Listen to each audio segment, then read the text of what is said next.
Prince Ivan and Princess Martha. For many years, a certain Tsar had kept under lock and key a little peasant, all made of copper, with iron hands and a steel head. A cunning man, a wizard of a man. Prince Ivan, the Tsar's son, who was still a little boy, walked by the prison. The old man called him and began to beg, "Prince Ivan, please give me a drink." Prince Ivan did not know anything yet. He was very little, so he drew some water and gave it to him. With the help of the water, the old man vanished from the prison. This was reported to the Tsar, who ordered Prince Ivan to be driven from the kingdom. The Tsar's word was law. Prince Ivan was banished, and he left home not knowing where to go. He walked for a long time. At last he arrived in another kingdom, presented himself to the king, and asked to be taken into his service.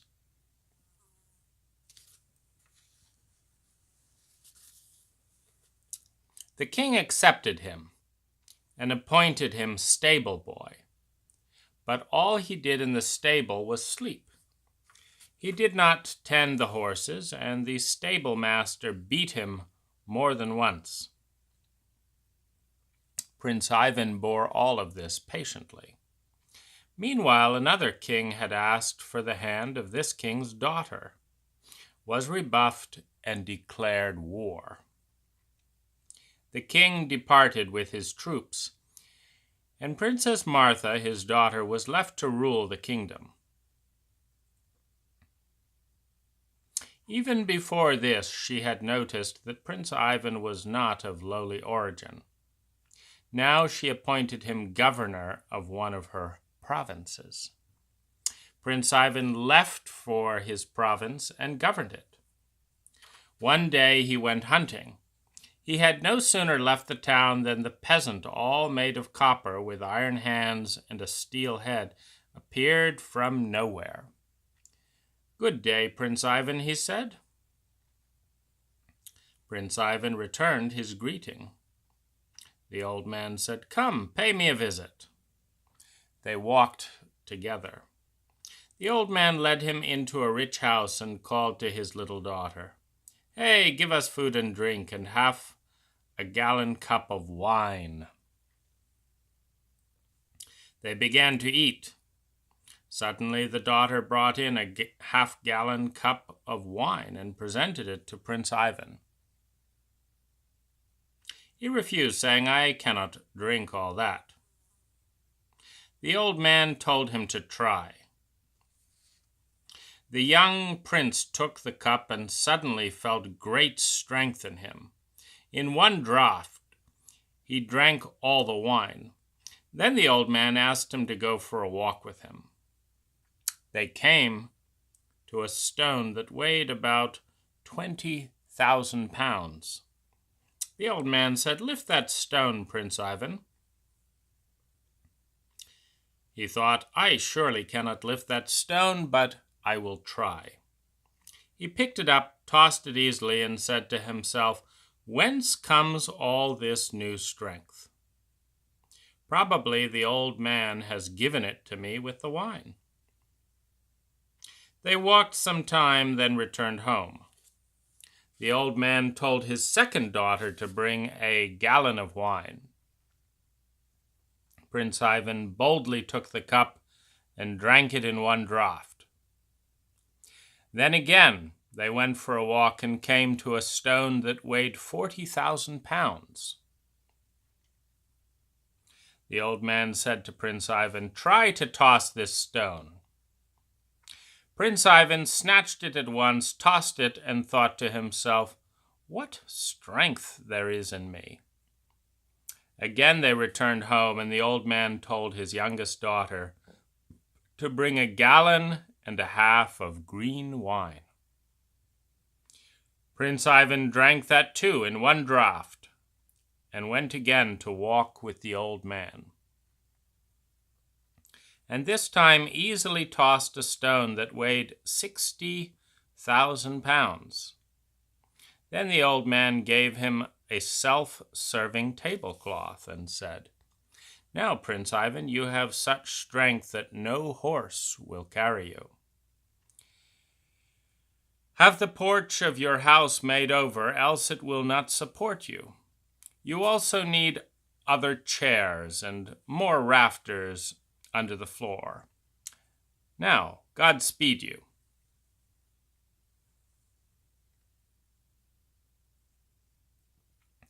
All the people laughed when they saw the governor returning from the hunt on foot and leading his horse by the bridle. He came home, had supports put under the floors, had his chairs made over, dismissed all his cooks and chambermaids, and lived alone like a hermit. Everyone wondered how he could live without eating. No one cooked for him, for he was fed by his self-serving tablecloth. He ceased visiting anyone because none of the chairs in other people's houses could support his weight. The king returned from his campaign, learned that Prince Ivan was governor of a province, ordered that he be replaced, and again made him a stable boy. There was nothing Prince Ivan could do about it, and he began once more to live as a stable boy. One day the groom ordered him to do something and struck him. Prince Ivan could not restrain himself. He struck back and knocked off the groom's head. This affair reached the ears of the king. Prince Ivan was brought before him. "Why did you kill the groom?" asked the king. "He struck me first. I hit back not very hard, but somehow his head fell off." The other stable boys said the same thing, that the groom had hit first and that Ivan had not hit him back hard. No punishment was meted out to Prince Ivan, but he was sent from the stables to the army and began to live as a soldier. A short time afterwards, a little man no bigger than a nail, with a beard a cubit long, came to the king and handed him a letter from the Water King with 3 black seals on it. The letter ran as follows: "If the king does not put his daughter, Princess Martha, on such and such an island, on such and such a day, to be given in marriage to the Water King's son, he will kill all the people and burn the whole kingdom, and a 3-headed dragon will come for Princess Martha." The king read this letter and wrote a letter to the Water King, saying that he would give him his daughter.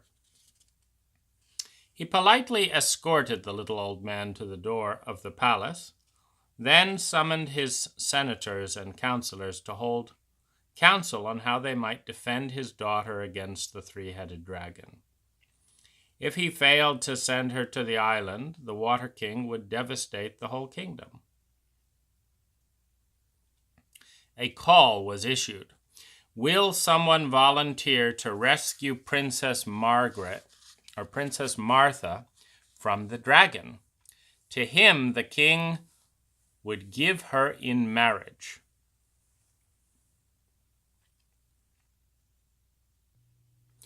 A boastful nobleman responded to the call, took a company of soldiers, and brought Princess Martha to the island. He left her in a hut, and he himself waited for the dragon outside. Meanwhile, Prince Ivan learned that Princess Martha had been taken to the Water King, so he too armed himself and went to the island. He came into the hut and found Princess Martha weeping. "Don't weep, princess," he said to her. "God is merciful."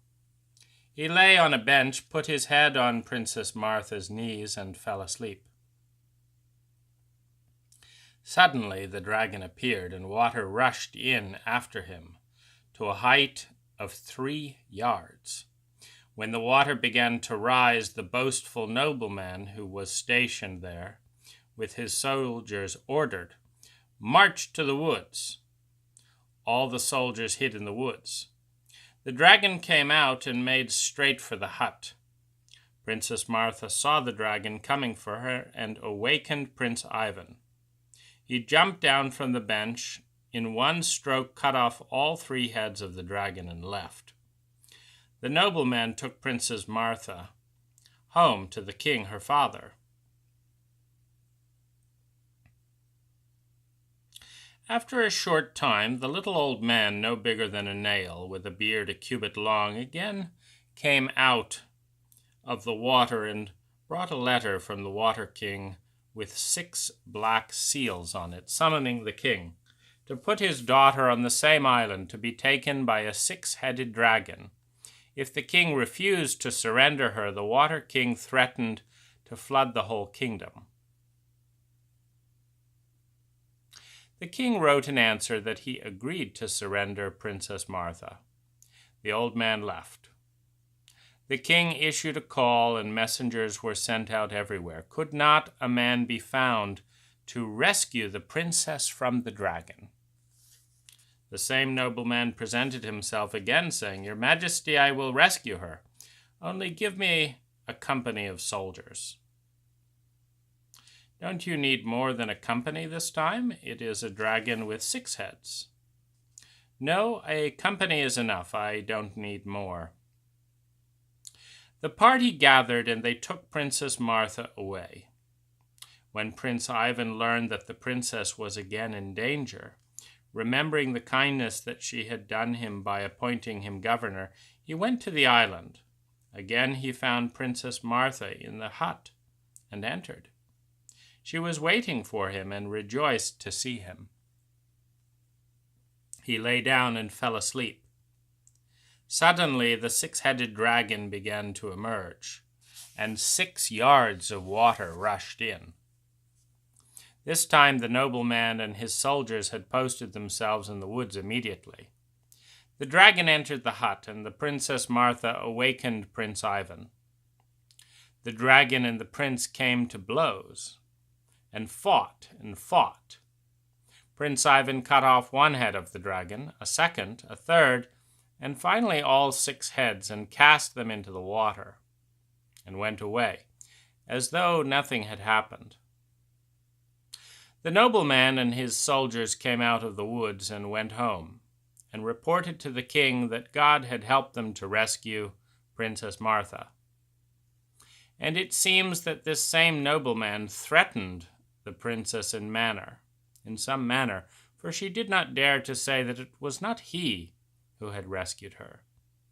The nobleman began to insist upon marrying her, but Princess Martha told him to wait. "Let me recover from my fear," she said. "I was terribly frightened." Suddenly, once more, the same little old man, no bigger than a nail, with a beard a cubit long, emerged from the water and brought a letter with 9 black seals, demanding that the king straightway send Princess Martha to such and such an island on such and such a day, to be carried off by a 9-headed dragon, and threatening, if he did not send her, to flood the whole kingdom. Again the king wrote an answer that he agreed, and began to seek a man who could rescue the princess from the 9-headed dragon. The same nobleman again presented himself, and left with a company of soldiers, and Princess Martha. Prince Ivan heard about it, armed himself, and went to the island also.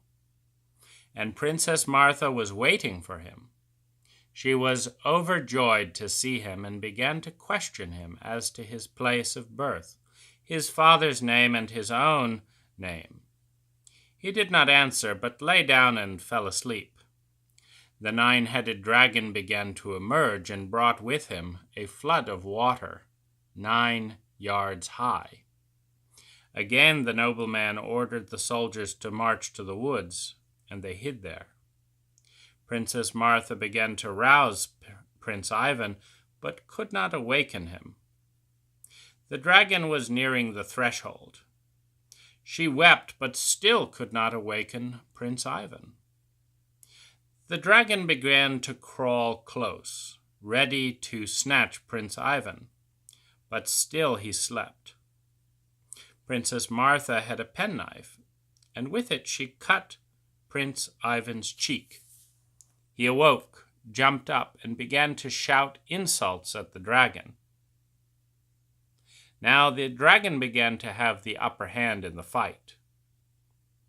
Out of nowhere appeared the little peasant, all made of copper, with iron hands and a steel head, and he gripped the dragon. The two together cut off all his heads, cast them into the water, and left. The nobleman was happier than ever, came rushing out of the woods, and went home to his kingdom, and began to press the king to celebrate the wedding. Princess Martha refused. "Wait a little while. Let me recover," she said. "I was terribly frightened." Again the little man, no bigger than a nail, with a beard a cubit long, brought a letter. The Water King demanded the dragon's slayer.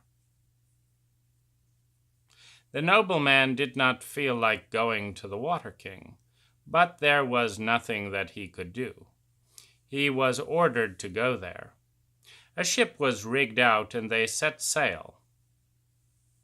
Prince Ivan was now serving in the fleet, and somehow happened to be on this ship.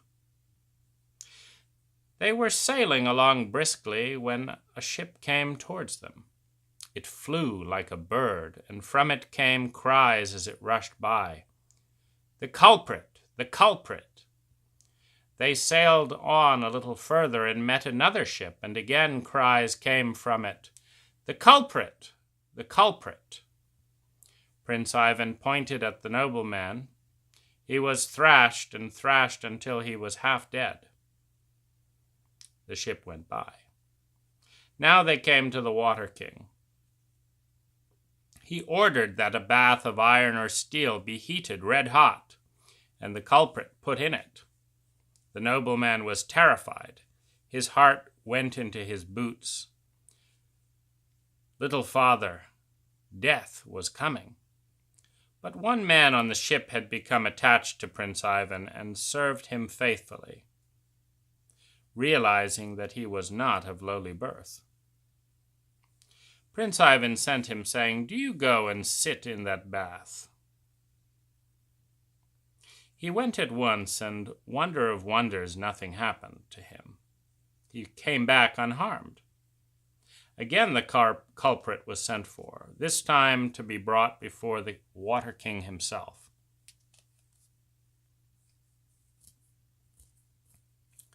The Water King abused him roundly, thrashed him, and had him driven out. Then they all went home. Upon his return, the nobleman began to boast even louder than before. He did not leave the king's side for a moment, so impatient was he to have the wedding celebrated. The king agreed, and a day was set for the nuptials. Now the nobleman was very proud, so proud that no one dared to touch him or come near him. But the princess said to her father, "Father, command all the soldiers to assemble. I want to look at them." Straightway the soldiers were assembled. Princess Martha reviewed them all. When she came to Prince Ivan, she glanced at his cheek and saw the scar she had made when she cut him with her penknife. She took him by the hand and led him to her father. "Here is the man who rescued me from the dragon, father," she said. "I did not know who he was, but now I recognize him by the scar on his cheek." The nobleman just sat in the woods with his soldiers. All the soldiers were asked whether they had sat in the woods while the dragon was slain, and they answered, That is the truth, your royal majesty. The nobleman was half dead from shame. He was disgraced and banished, but Prince Ivan married Princess Martha, and they began to live and chew bread together. The end.